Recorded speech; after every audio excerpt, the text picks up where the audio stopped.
The spice must flow. It's one of the most iconic lines in science fiction, but what does it actually mean? It sounds like a simple economic statement, but it's actually a threat. It's the driving force behind empire, the justification for war, and the reason an entire planet is colonized and stripped of its resources.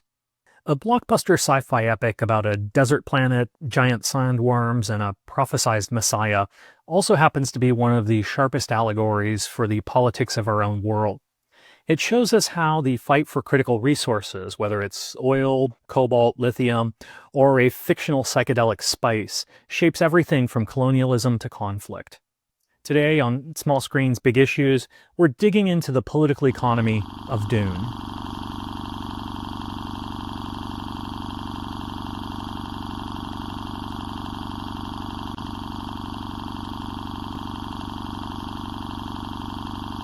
Welcome to Small Screens, Big Issues. While Dune is a spectacular cinematic experience, its real power lies in its deep exploration of how power, money, and resources are all connected. In this episode, we're going to use the film to unpack three critical concepts from international political economy. First, we'll frame the planet Arrakis as a perfect example of a resource curse, where natural wealth leads to violence and oppression. Next, we'll analyze the story as a powerful allegory for colonialism, with outside powers fighting to control an indigenous land. And finally, we'll explore the idea of ecopolitics, showing how the planet's unique environment is the ultimate source of its power. For those who haven't seen it, the film is set thousands of years in the future in a feudal galactic empire. The Emperor orders the noble house Atreides, led by Duke Leto, to take over stewardship of the harsh desert planet Arrakis. Arrakis is the only source of the most valuable substance in the universe, the spice melange, a psychoactive drug that makes interstellar travel possible. The problem is that House Atreides is taking over from their brutal arch-rivals, the Harkonnens, and the native inhabitants of Arrakis. The Fremen have been brutally marginalized and subjugated by a succession of off-world rulers. Arrakis has the most valuable resource in the universe, so its people should be the wealthiest, right? They're not. They live in hiding, struggling for water while outsiders get rich. This is a classic case of what political scientists refer to as the resource curse. The resource curse is a paradoxical phenomenon where countries with an abundance of natural resources tend to have less economic growth, less democracy, and more conflict than countries with fewer resources do. So why does this happen?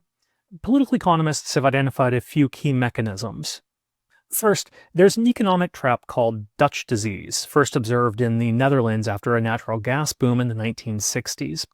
Essentially, Dutch disease is caused when a flood of foreign money comes in for one resource, strengthening the local currency and making all other exports, like manufacturing or agriculture, too expensive to compete in global markets.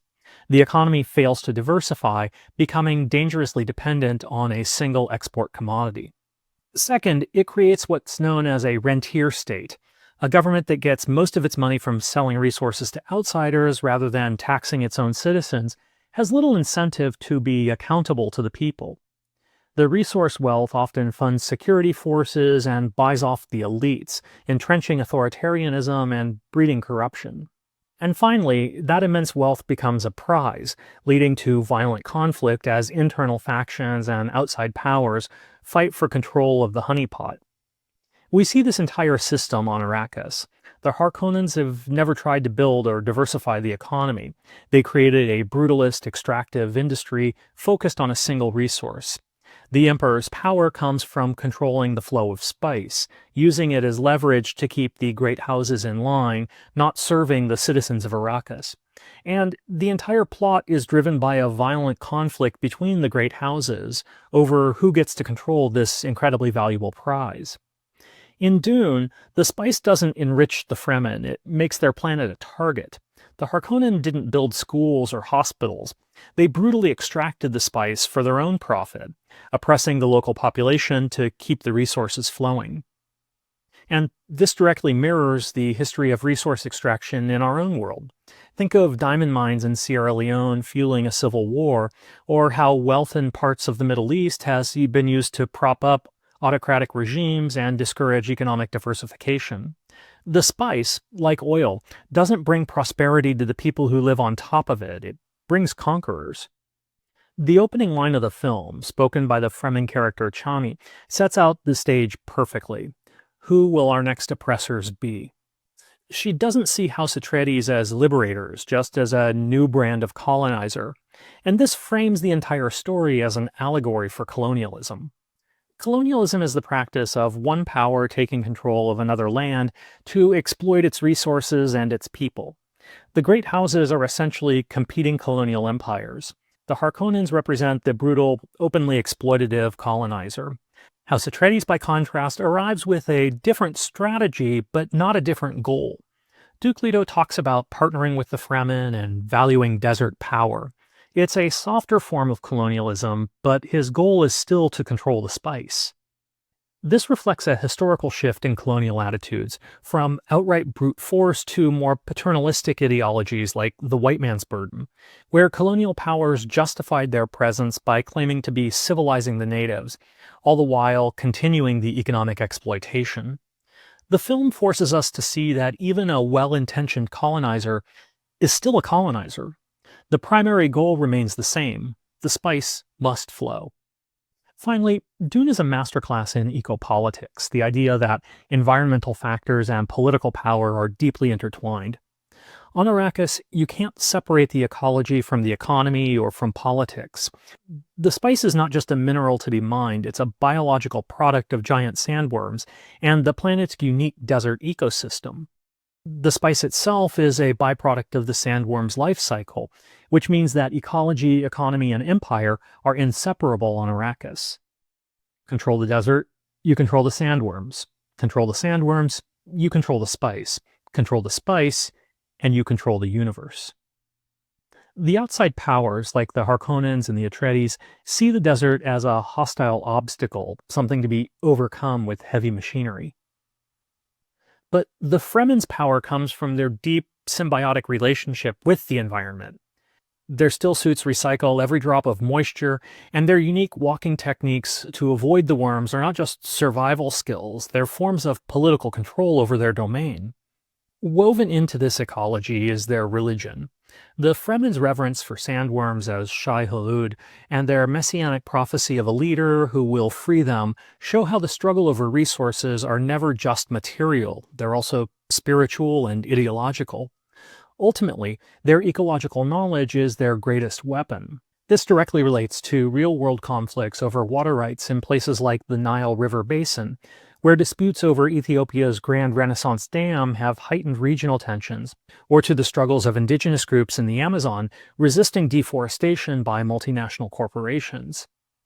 From the Arctic's melting opening sea routes to disputes over critical forests and rivers, the 21st century is making it clear: environmental control isn't just an ecological issue, it's one of the defining sources of geopolitical power. So what does it all mean? Dune uses an epic sci-fi canvas to paint a stunningly realistic portrait of modern global politics. It teaches us that the core conflicts that have shaped our history, and will likely shape our future, are born of the collision of resource extraction, colonial ambition, and environmental reality. The spice is oil, it's cobalt, it's fresh water, it's the microchips in our phones, or the data harvested by tech companies. It's any finite critical resource that the world depends on. Today, one of the clearest parallels is the struggle over rare earth elements. These are the minerals that are essential for everything from smartphones to wind turbines to fighter jets and electric vehicles. Like spice, they aren't valuable because they're rare in nature. They're valuable because their production is geographically concentrated, with China currently controlling the vast majority of the global supply. Just like the Empire's power depends on Arrakis, modern economies are vulnerable when a single player dominates access to these critical resources. But the film's most important lesson is that the resource curse, colonialism, and ecopolitics aren't separate issues. They're a single, interconnected system of power that has defined empires, both real and imagined. Dune isn't a warning from our future, it's a mirror of our present. Thanks for watching Small Screens, Big Issues. I'm really excited about where we're going next. We're leaving the desert sands of Arrakis for a special series on location in Germany, starting with the chilling spy thriller, The Lives of Others, and its powerful look at the human costs of a surveillance state. Now, I want to hear from you. What real-world resource curse do you think is the closest in its modern equivalent to the spice? Let me know your thoughts in the comments section below. And as always, if you enjoyed this episode, please like and subscribe so you don't miss future ones. Thanks for watching, and I'll see you from Germany.